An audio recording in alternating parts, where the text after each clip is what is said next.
ស្លាប់អូយត្រង់ណា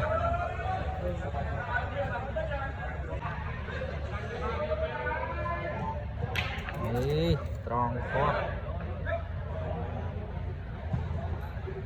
កំតើគាត់ចូលទៀតបានស៊ីអត់បានស៊ីទេ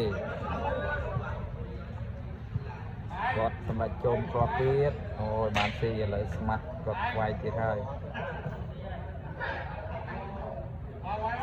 អត់វាយទេចូលបាត់ស៊ីមួយរួចហើយ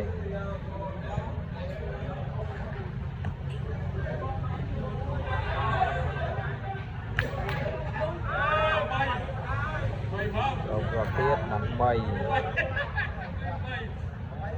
ស៊ីច្រើន